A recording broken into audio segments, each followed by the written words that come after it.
got something on your mind, do you? Oh, that was not until many years later, to tell the truth. I spent quite some time wandering the galaxy.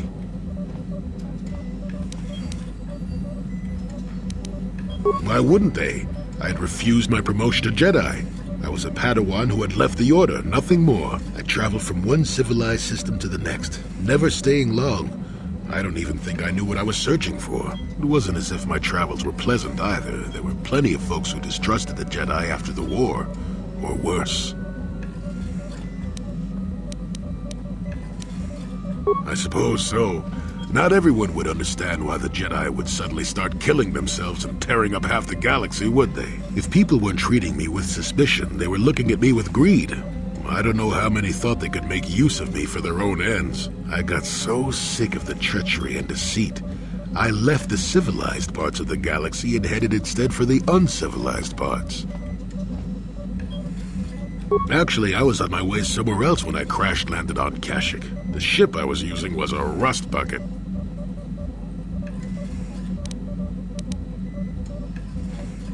I'd taken some damage passing through an unexpected asteroid field, as I recall, but I wasn't completely without some systems. I could still guide her a bit when I crashed. It wasn't what I would call the smoothest landing, especially considering I ended up smack at the depths of the Shadowlands. But I lived.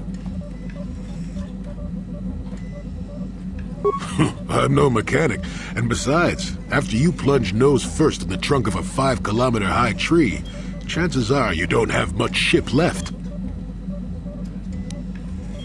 Sure, why not? It seemed like an interesting enough place to spend a couple of decades exploring.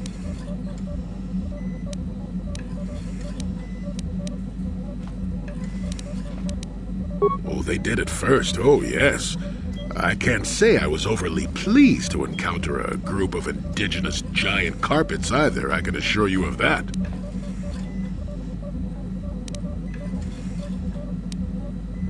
Well, that was after 2 decades of helping them.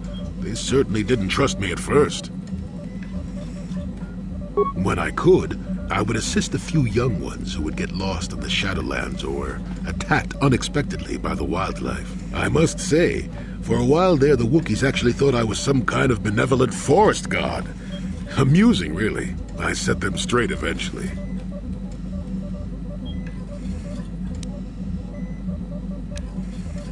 At first, when the slavers took to hunting down lone Wookiees in the fringes of the Shadowlands, I did my best to divert them. Later, when Shundar made his deal, I didn't see any point.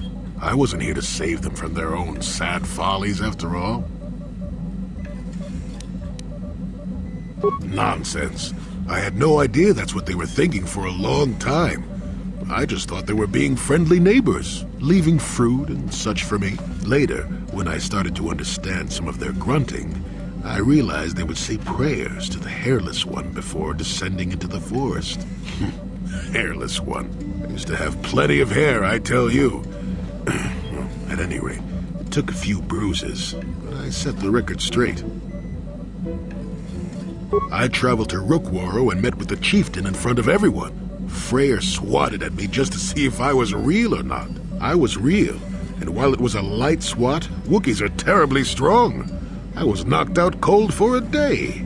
The Wookiees all thought it was quite funny. Not really. Kashyyyk is a place you can feel very small in. It felt good to devote my time to helping people and living simply.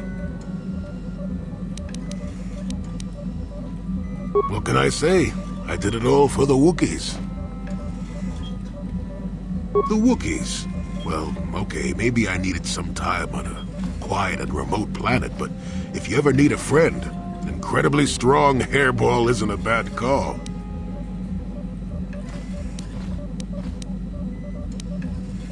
I suppose I am, in a way, despite the smell. For a race of gardeners, they've developed quite interestingly.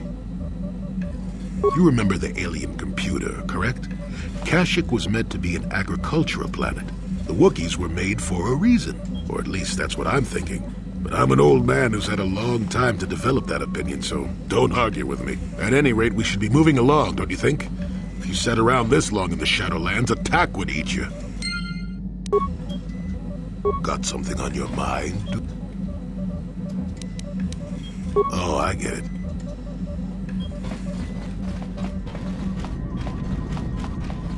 How may I be of assistance? What is it? Of course.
You are strong, child.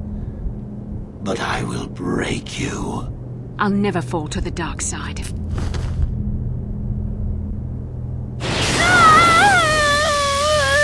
You think torture will turn me, Malik? You're a fool. Torture? No, dear Bastila. You misunderstand. This is but a taste of the dark side to whet your appetite. When you finally swear loyalty to me, it will be willingly. Never.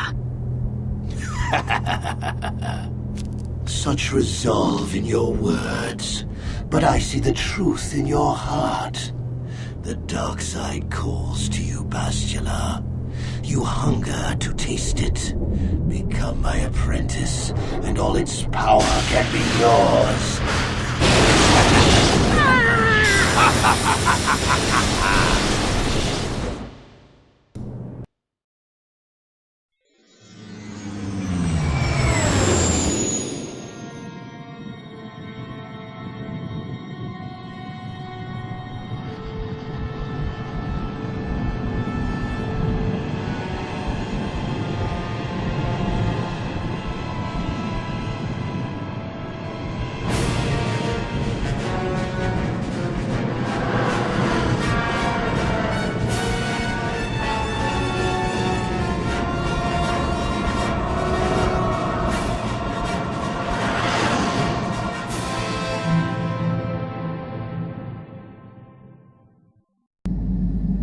The Starforge.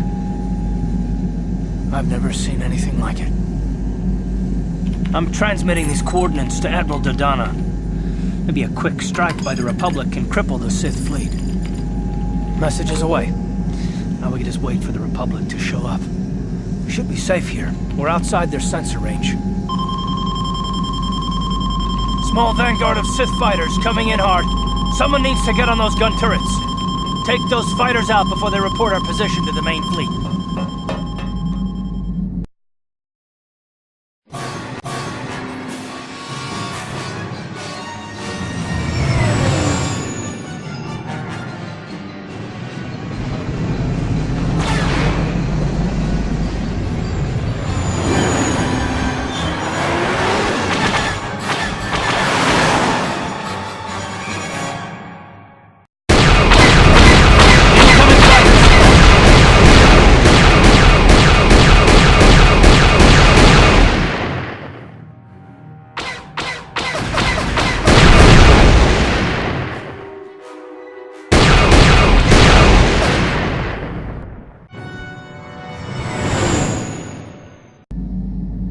Oh, we've got problems. We've flown in some kind of disruptor field. All my instruments are jammed. We've got massive overloads in all systems. I'm picking up a single planet in this system. I'll try and put us down there. Hold on. This may be a rough landing.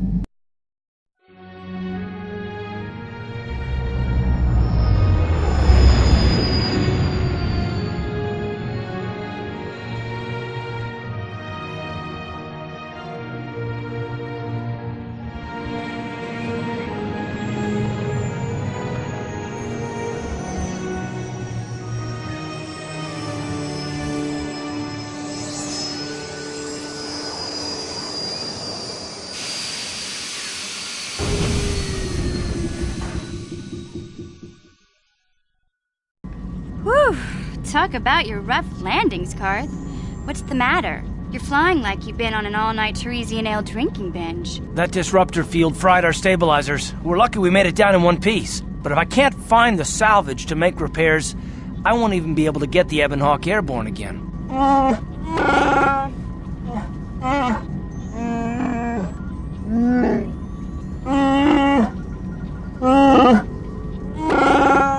During our rather rapid descent, I noticed the hulls of many crashed ships scattered across the landscape. Perhaps the parts you need can be found among the wreckage. The Cathar's right. This planet's a technological graveyard. I saw dozens of downed ships out there. That disruptor field must have wiped them all out. But where could it be coming from? Even if we get the stabilizers fixed, we have to find and disable the source of that disruptor field before we can take off. Otherwise, we'll just end up crashing again. You're right.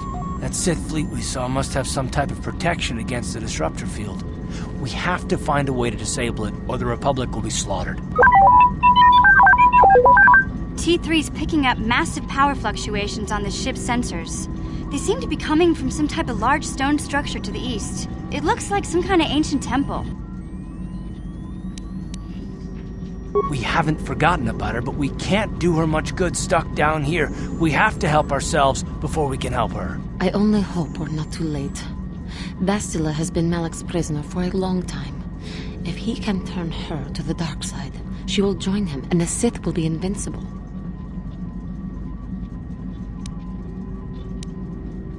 I fear Bastila will find the lure of the dark side difficult to resist. She is strong in the Force, but she's also impulsive, willful, and proud, as you once were, Revan. I'm glad to hear you say that. Now that you know your true identity, I was afraid you might slip back over to the dark side. If Bastila feels as you do, there may yet be hope for her. Well, if Bastila's on the Starforge like you think, Jolie, then we can't rescue her until we disable that disruptor field. The sooner we investigate that temple to the east, the better. We can probably find the wreckage of a downed ship along the way. And if we're lucky, we can salvage some stabilizers from it to get off this planet. I hope everything works out as smooth as you make it sound, Karth. Well, so do I, Mission. So do I. Got something on your mind, do you? Are we back to that again?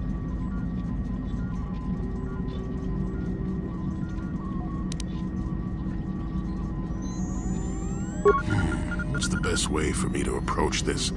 Perhaps it's time for a little story.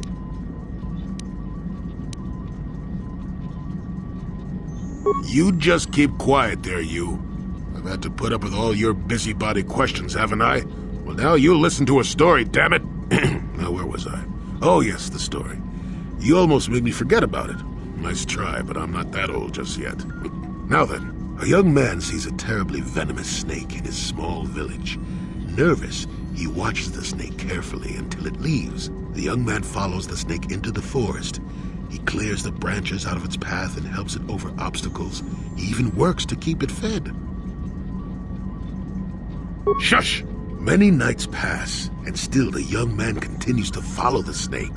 He even follows it into the sands of the great desert. In the desert, the snake eventually grows hungry. It turns and bites the young man, its poison quickly working its way into his system. Finally, curious, the snake looks at the boy as he lays dying and asks, "Why were you foolish enough to follow me all the way out into the desert?" The boy looks back and replies, "Did I follow you? I thought I was leading you away from everyone else." And then he died. Well, now, that's what I wanted to see for myself.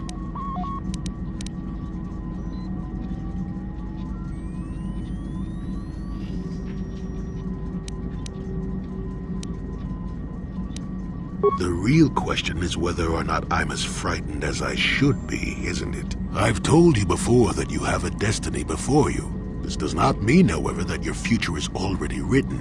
They are not the same thing. You have the choice of which direction you take your destiny in. More than engine-sucking Andor, certainly. But even he had a choice. So far, you've chosen to take the lighter path. Can you stay that course, even through the challenges ahead? We'll have to wait and see. I'm not here to judge you or tell you which path to take. I'm here ready to offer you my help, should you ask for it. I do that because I think it's important. More important than remaining in my home and pretending the galaxy doesn't exist. That's why I'm here.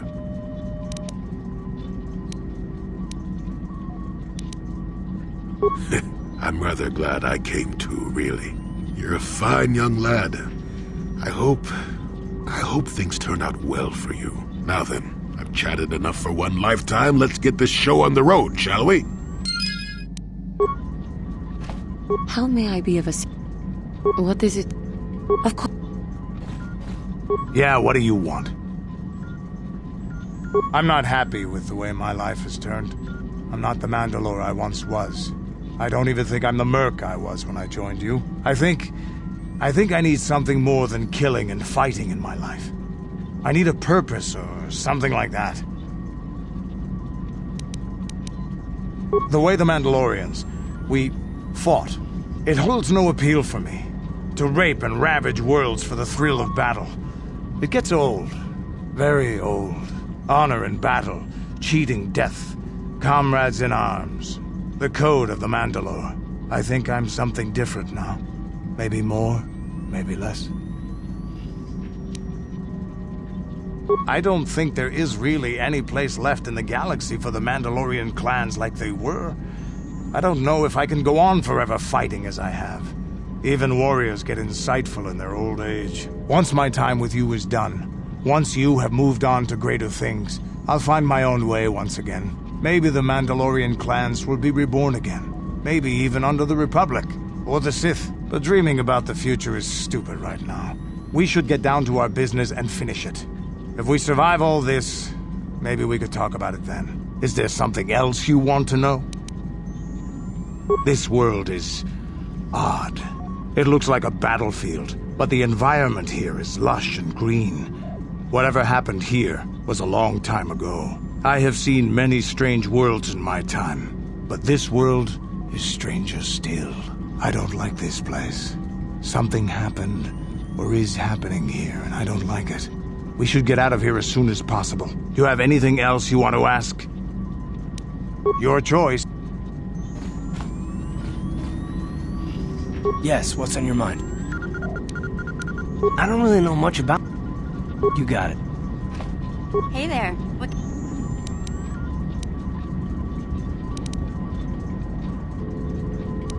Okay.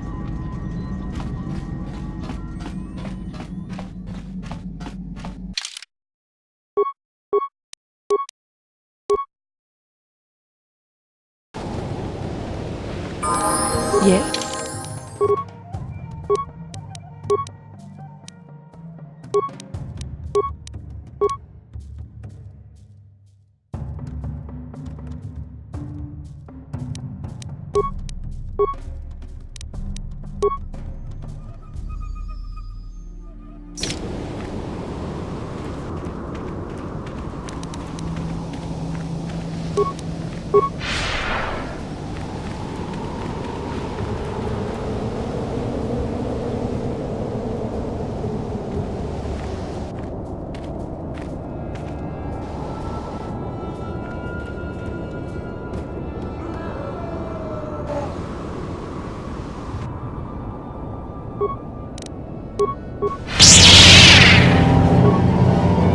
Not this again!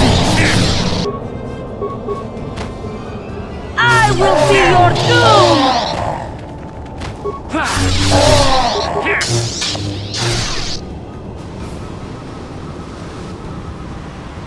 Kuyami Juskuna Jitanai. Ina kun mama Rura Rakun. Slimo Patona. Hindi hatong gachihong kapi.